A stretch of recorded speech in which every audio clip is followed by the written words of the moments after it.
दोस्तों हमारे कुछ व्यूवर्स ऐसे हैं जो कमेंट करते हैं कि हमें लो सैलरी में कार्ड लेना है। जैसे कि हमारा सैलरी 15,000 है, कुछ लोग का 20,000 है।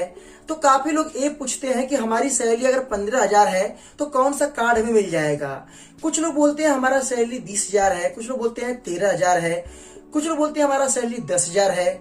तो क्या इन सैलरी में हमें कोई भी बैंक कार्ड मिल जाएगा? तो आज हम इसके बारे में आपको पूरा इंफॉर्मेशन बताने वाले हैं, एक रियलिटी बताएंगे। अगर आपको ये वीडियो पसंद आता है इसे लाइक कर देना, शेयर कर देना और आप इस वीडियो को शुरू से लेकर अंत तक वॉच करना। चलिए शुरू करते हैं। तो देखिए पहले के टाइम में क्या था कि इतने लोग कार्ड के बारे में नहीं जानते थे। पहले क्या होता था कि लोग फिल्मों में देखते थे, क्रेडिट कार्ड का नाम सुनते थे, तो उन्हें ये पता नहीं था कि कार्ड होता क्या है, इसका मतलब क्या है। बट अब क्या है, अपना इंडिया एडवांस हो चुका है। अब हर लोग को पता है कि ये क्रेडिट कार्ड है, इससे हम शॉपिंग कर सकते हैं और किसी साइट से कैश भी विड्रॉल कर सकते हैं। काफी चीजों लोगों को पता है। जब लोगों की नीड बढ़ी तो बैंक भी इस चीज को जांच पड़ताल कर लिया। पहले क्या था कि लो सैलरी में बैंक आसानी से कार्ड दे दिया करता था। देखिए आपके पास कोई इनकम प्रूफ ना हो, आपका रिकॉर्ड अच्छा हो, आसानी से बैंक देता था क्योंकि बैंक के पास इतने कस्टमर नहीं थे। अब क्या है कि हर घर में, हर क्षेत्र में, हर राज्य में, हर गांव में, हर जो भी थोड़ा से पढ़े लिखे हैं, जो पढ़े लिखे नहीं भी हैं, सबको कार्ड चाहिए। भाई हमें कार्ड चाहिए, हमारा सैलरी इतना है क्योंकि इससे बेनिफिट मिलता है। बट यहाँ पे सवाल आता है, अगर हमारी सैलरी 15,000 है या 20,000 है या 25,000 है तो क्या इतने मिल जाएगा?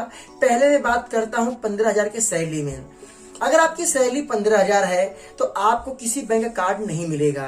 आपका कार्ड जो है किसी थर्ड पार्टी, जैसे कि आपका क्रेडिट मंत्री हो गया, बैंक बाजार, पैसा बाजार.com, अगर ये साइटें अगर आपका थोड़ा सपोर्ट करती हैं तो अपने तरफ से आपका एप्लीकेशन फॉरवर्ड करती है बैंक के पास, शायद आपको मिल जाए।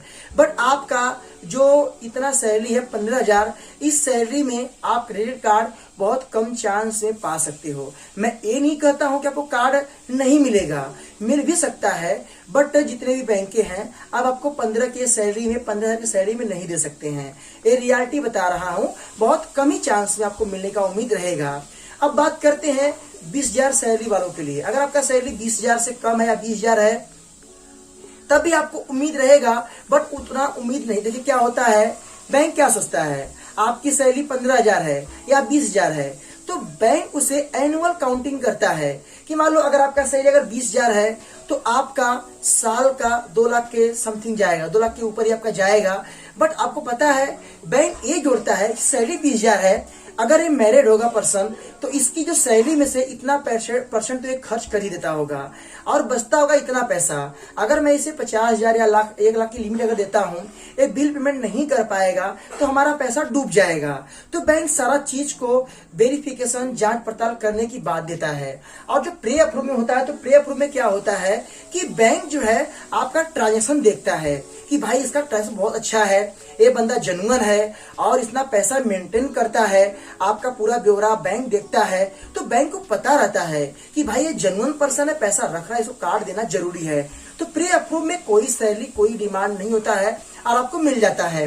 अब बात करते हैं आपका जो है सैलरी अगर 25,000 है या 20,000 के ऊपर है तब भी थोड़ा सा आपको चांस रहेगा, जैसे कि आपको करीबन 30% चांस रहेगा इतने सैलरी में कि आपको कार्ड मिल जाए। बट अगर आपकी सैलरी अगर 30,000 के ऊपर है तो आपको 100% चांस रहेगा। इसके लिए थोड़ा सा सिविल स्कोर भी जरूरी है और अगर आप जैसे कार्ड बार बार अप्लाई नहीं कर रहे हैं तो आपको मिल जाएगा। तो इस तरीके से कार्ड मिलने का पूरा उम्मीद रहेगा, क्योंकि पहले के टाइम में 12 से 13,000 की सैलरी में कार्ड बनवाया था। अब अगर मैं चाहूं तो इतने सैलरी में कार्ड मैं नहीं बनवा सकता। कार्ड टू कार्ड तो बन जाएगा बट हमें इतने लो सैलरी में बैंक कार्ड नहीं देगा। ये मैं रियलिटी बता रहा हूं ना, मैं आपको किसी गलत तरीके से या कोई गलत इंफॉर्मेशन नहीं दे रहा हूं। ये जो बताया हूं एक सत्य बातें बताया हूं, तो शायद आप लोग समझ चुके होंगे। तो अगर आपको कार्ड लेना है तो आपकी सैलरी 30 के प्लस के ऊपर होना जरूरी है। लो सैलरी में उम्मीद बहुत कम रहेगा, मिल भी सकता है और नहीं भी मिल सकता है। अगर सैलरी हाई जितना रहेगा उतना उम्मीद बढ़ता नजर आएगा। देखिए, ज्यादा सैलरी में क्या होता है, बैंक सोचता है सैलरी इसकी ज्यादा है, इतना खर्च करे इतना बचेगा इसका, तो हर चीज बैंक डिसाइड करता है। तो मेरा सलाह ये है कि आप एफडी करवाइए हाई अमाउंट का, और उसको 3 से 4 मंथ यूज कीजिए, कार्ड टू कार्ड अप्लाई कीजिए, आपको जरूर मिलेगा। बाद में एफडी क्लोज करवा दो या अकाउंट ओपन करवा के बड़ा अमाउंट उसमें ऐड करो और अच्छा से मेंटेनेंस करो, तब भी आपको मिल जाएगा। तो इस तरीके से कार्ड मिलने का पूरा पूरा उम्मीद रहेगा। बाकी मैं आपको गलत तरीका नहीं बताने वाला हूं। आप इस वीडियो को लाइक करो चाहे डिसलाइक करो, इससे मुझे कोई प्रॉब्लम नहीं है, बट मैं आपको एक सही इंफॉर्मेशन दूंगा। अगर मैं ये बोलूं कि आपको इतने सैलरी में कार्ड मिल ही जाएगा, तो भाई ये सरासर गलत है। क्योंकि मैंने आपको बताया ना कि आपका जो इनकम है उसके बेस पे बैंक चेक करता है, बैंक ट्रैक कर लेता है भाई कि आपकी सैलरी इतनी है, आप इतना खा पी सकते हो, इतना आपका बचेगा। तो अगर आप हमारा बिल पैड नहीं कर पाओगे तो कहां से हमारा पैसा मिलेगा, हमारा पैसा डूब जाएगा। तो बैंक जितना हम सोचते हैं उससे कई गुना ज्यादा बैंक एडवांस सोच के बैठा रहता है। तो वीडियो कैसा लगा इसे लाइक कर देना, शेयर कर देना, आपके मन में क्या ख्याल है कमेंट करना। फिर मिलेंगे नए वीडियो के साथ, तब तक के लिए जय हिंद, वंदे मातरम।